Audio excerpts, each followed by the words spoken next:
Wabarakatuh. Selamat sore pemirsa TV 9 dimanapun Anda berada. Semoga kita selalu diberikan kesehatan oleh Allah dan semoga kita diberikan kelancaran dalam menjalankan ibadah puasa di bulan Ramadan tahun ini. Amin amin ya rabbal alamin.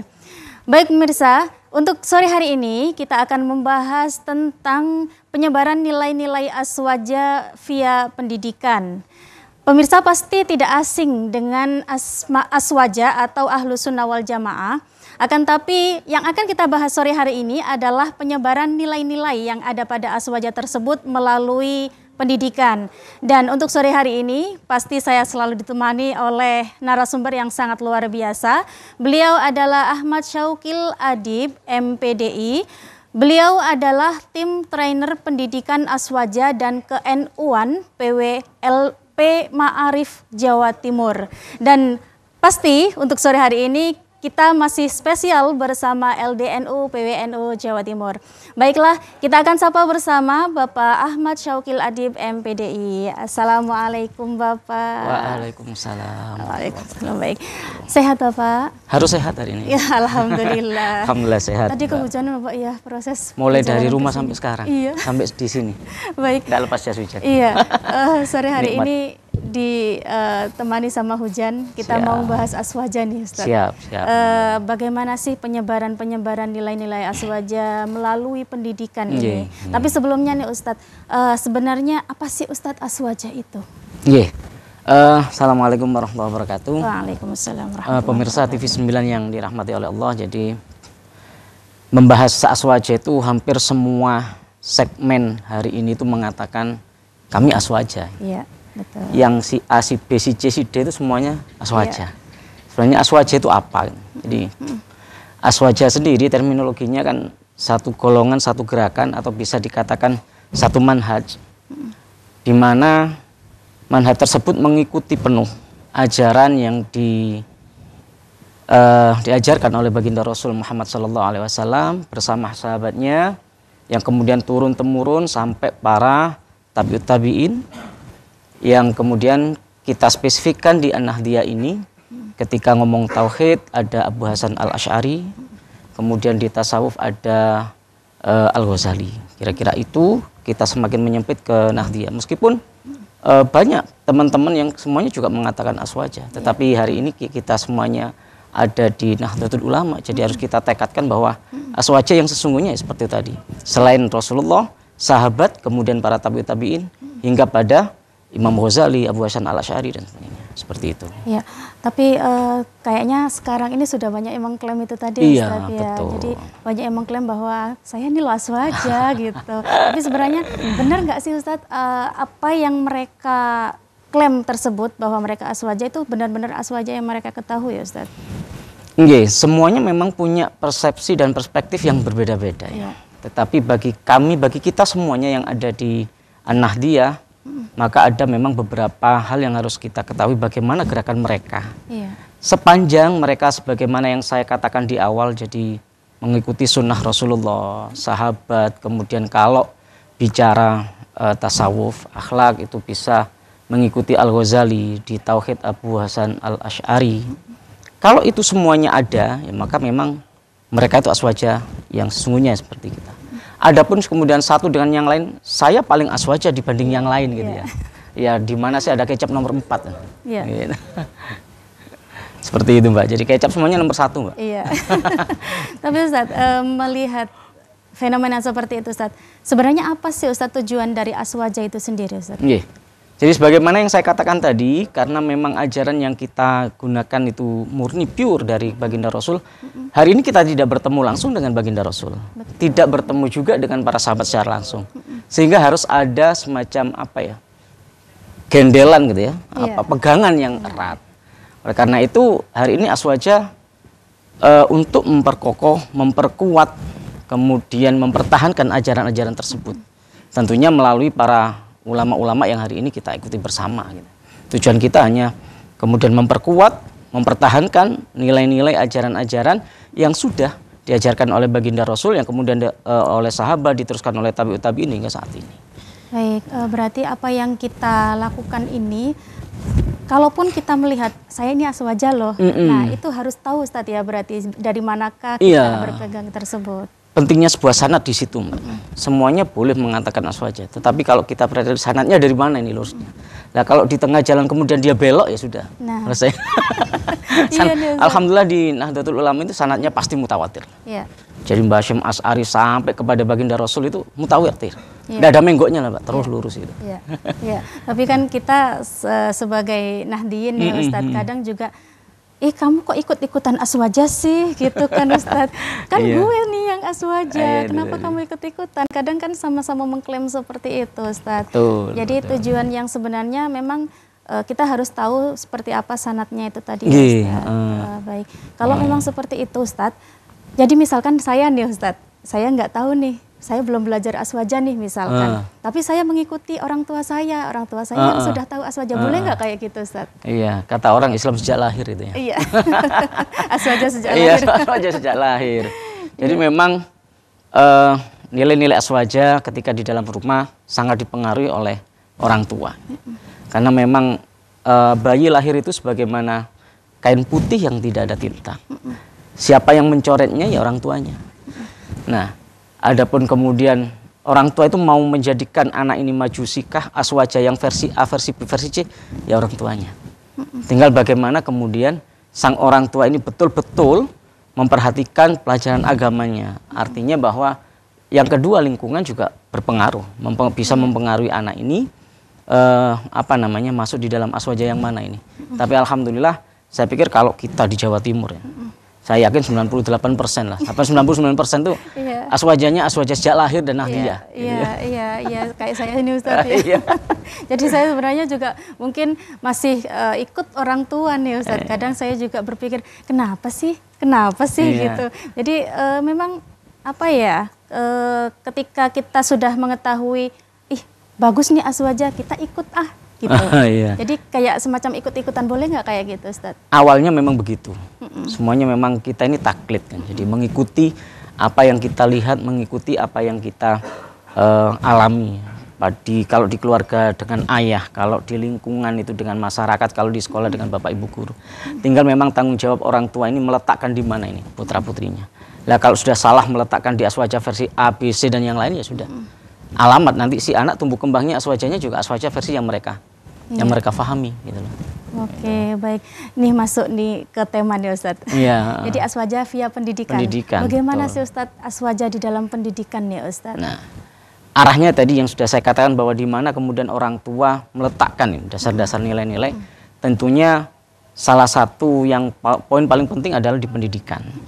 Nah, kita di PWLP Ma'arif itu memiliki tugas penting untuk mengemban amanat dari Nahdlatul Ulama, menjaga nilai-nilai aswaja ini di lembaga pendidikan gitu ya. Jadi kita berada di pendidikan itu menjaga betul, kemudian mengaktualisasi nilai-nilai aswaja yang sudah kita pahami dari para kiai, para tabi'in dan tabi'id, kemudian masuk di dalam dunia pendidikan dalam bentuk kurikulum. Ada pelajarannya yang dinamakan pendidikan aswaja dan ke-NU-an tadi itu. Baik.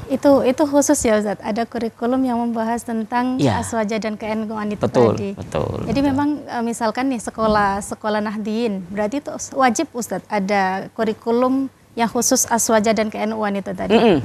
Jadi setiap sekolah yang mengklaim dirinya ini sekolah NU ini sekolah Ma'arif, kalau di dalamnya tidak ada pelajaran pendidikan aswaja dan Nahdlatul ke-NU-an, nanti dulu sudah dipertanyakan itu nih. Karena salah satu bagi persyaratan ya seperti itu, harus ada pelajaran aswaja dan ke-NU-an di lembaga pendidikan yang merasa dirinya mengklaim bahwa dirinya lembaga pendidikan Ma'arif atau NU, apalagi yang dibawa naungan langsung oleh Nahdlatul Ulama. Berarti itu dipantau sama LP Ma'arif nih Ustaz. Betul, iya. Berarti kalau memang kamu nggak ada nih di sekolah, kamu nggak ada nih aswaja, berarti kena semprit ini Ustaz. Ya paling enggak diingatkan, sampean aswaja tamboten gitu. Begitu. Baik, terima kasih. Baik, Kiai, kita lanjutkan pembicaraan sore hari ini, Kiai. Sebenarnya Kiai, bagaimana sih nilai-nilai aswaja melalui pendidikan ini sudah berjalan efektif belum, Kiai? Sebelum saya jawab, saya pikir saya ini bukan Kiai, Mbak. ya Allah. Ikiai gitu ya, bukan kiai tapi ikiai gitu. Ikiai. Kok nampaknya Ustadz gitu nje. baina sama wasumur gitu. Baik. Gimana tadi peranan pendidikan ya, Aswaja di lembaga pendidikan. Jadi memang sebagaimana di awal tadi sudah saya katakan, pendidikan ini khususnya LP Ma'arif punya tugas dan tanggung jawab besar terkait dengan menjaga gitu ya, nilai-nilai Ahlus Sunnah wal Jamaah An-Nahdiyah yang berada di lembaga pendidikan. Kami di PWLP Ma'arif NU memang punya sistem, ada sistem mulai dari kurikulum dan perangkatnya kita sudah siapkan. Bagaimana kemudian penyebarannya, memang pendidikan tidak hanya dibebankan kepada kami yang ada di LP Ma'arif, tetapi paling tidak yang pertama ketika ada ngomong di pendidikan maka kurikulum kita sudah ada penyebar, kita atur mulai dari tingkatan MI sampai MA gitu ya. Kalau di PWLP Ma'arif memang nggawangi teman-teman yang ada di MI, MTS, MA, SD dan sederajat seperti itu.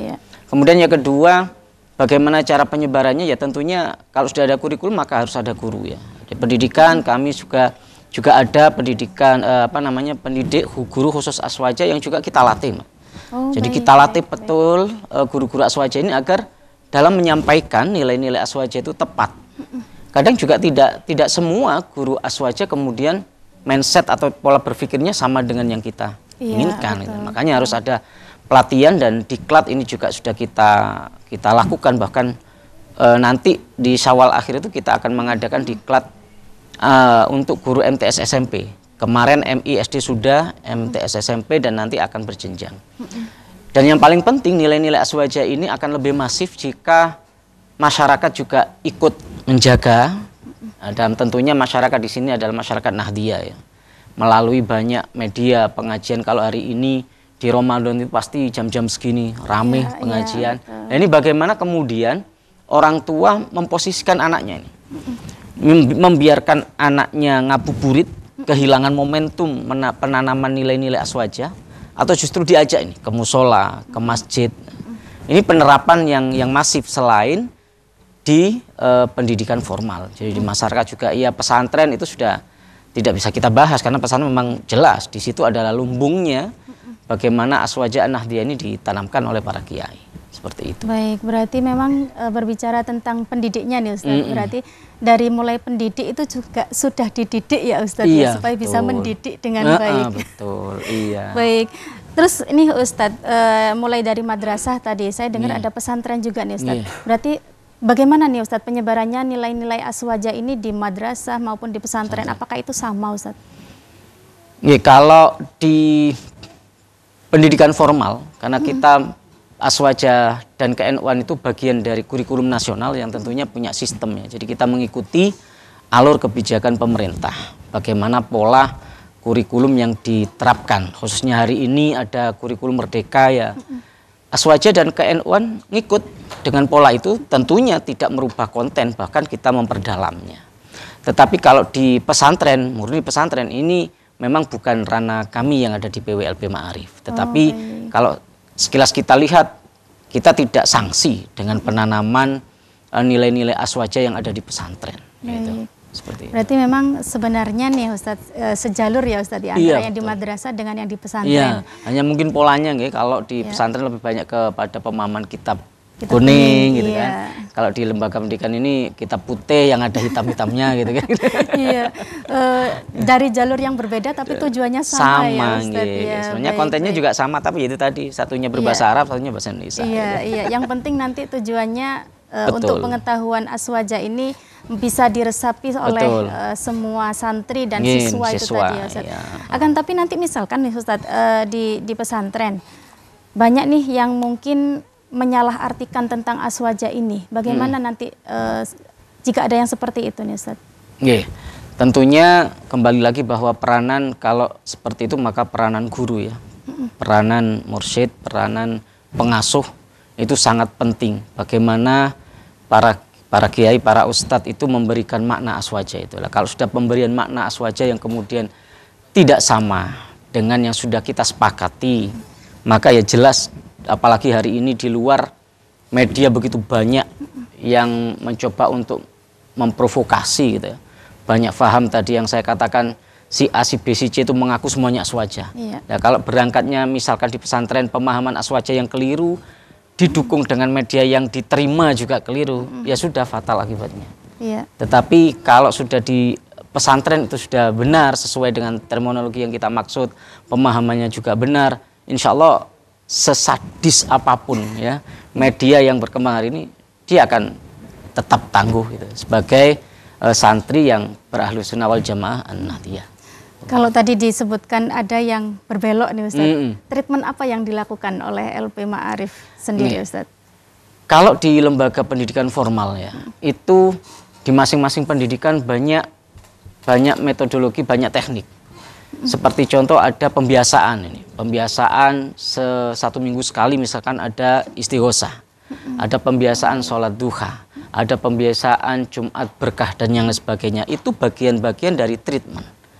Kemudian apalagi hari ini kalau berbicara tentang aswaja, nilai-nilai aswaja, itu di kurikulum Merdeka itu ada istilahnya penanaman karakter.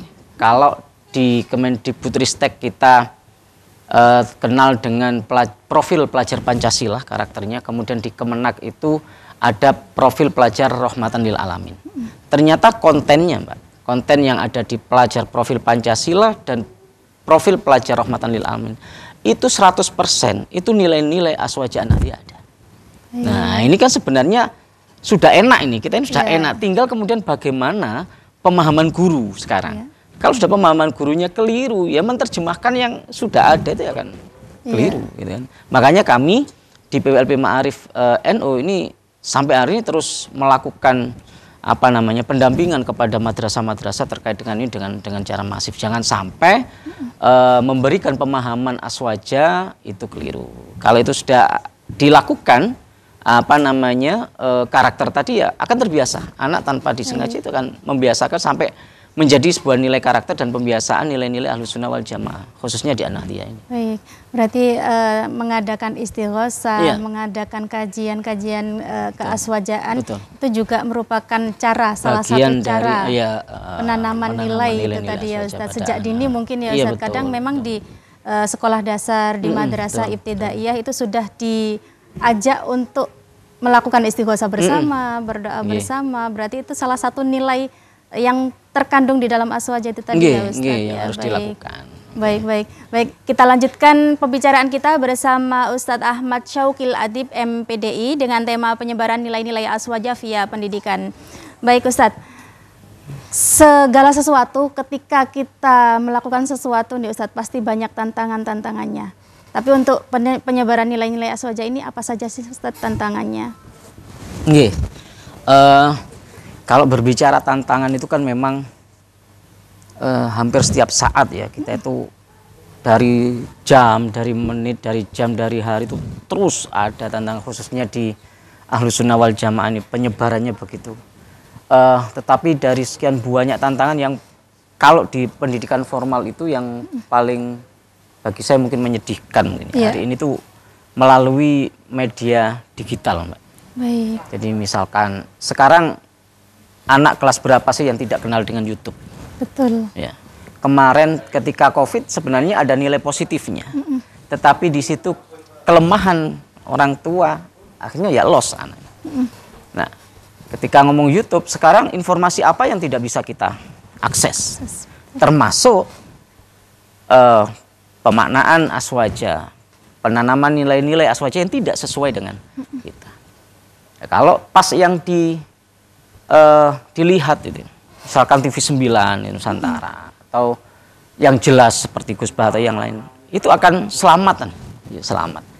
Tapi kalau ternyata yang dilihat itu minhum, misalkan dari Wahabi yang juga mengatakan dirinya aswaja, waduh ini api, ini bagus ini. Kadang mereka itu menang pengemasan.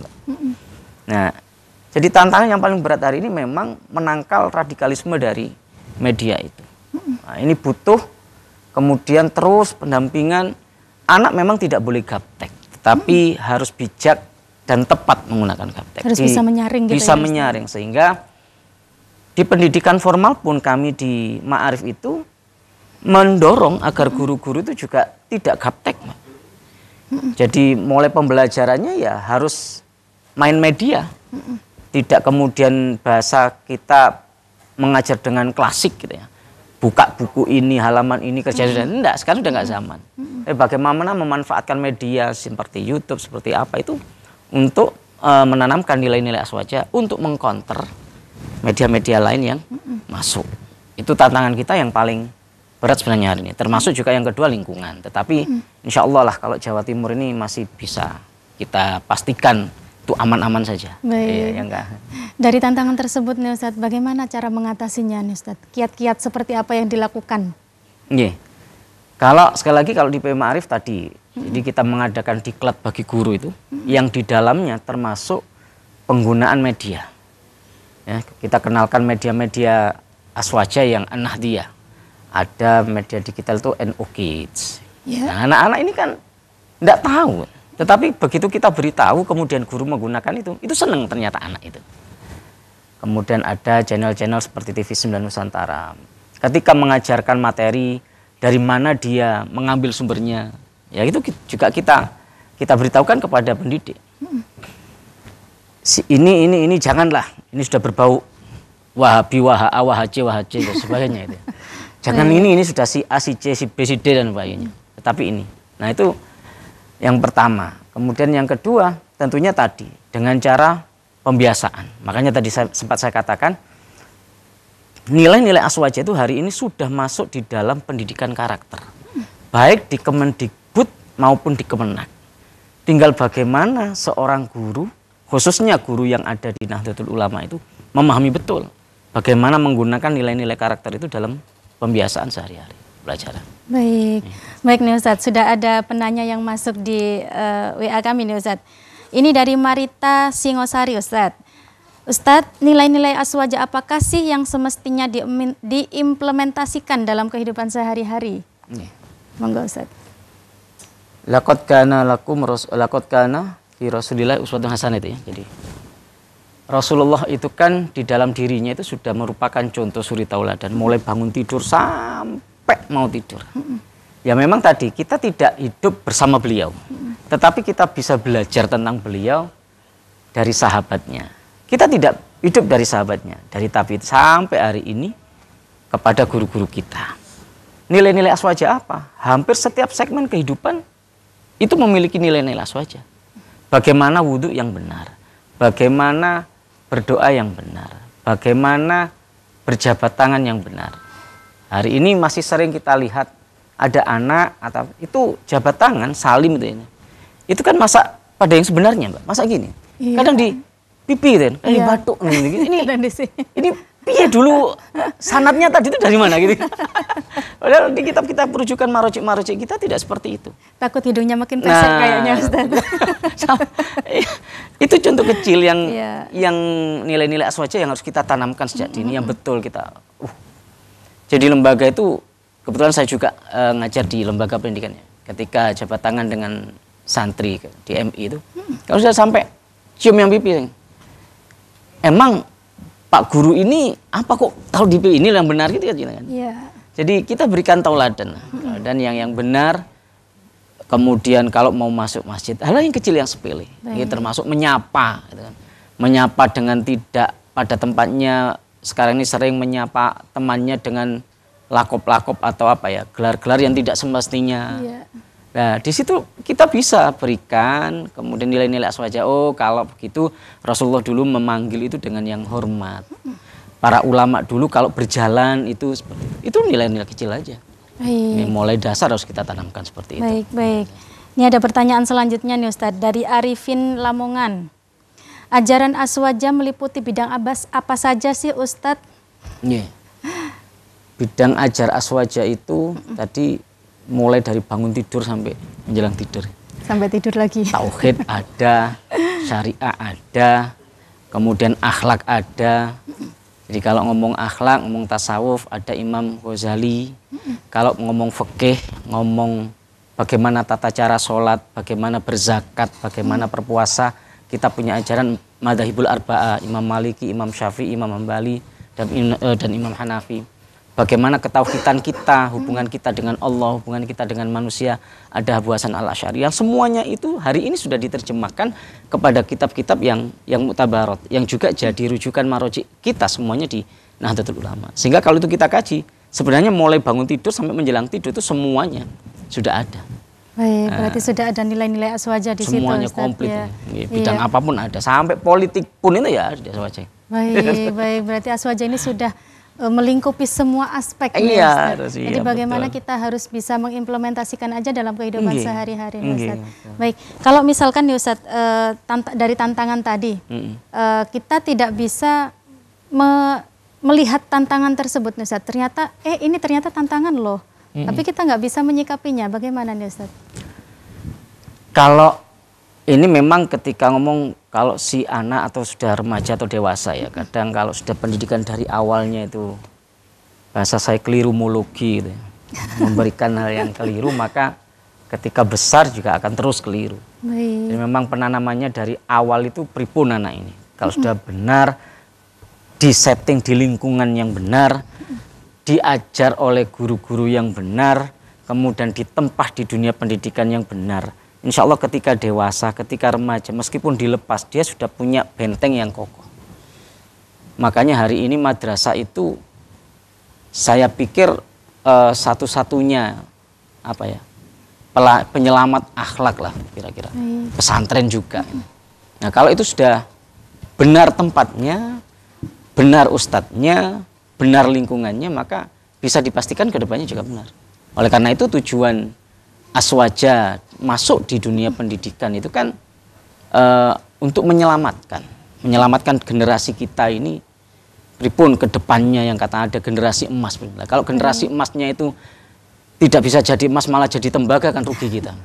Harusnya bagaimana menjadi generasi emas yang sesungguhnya gitu.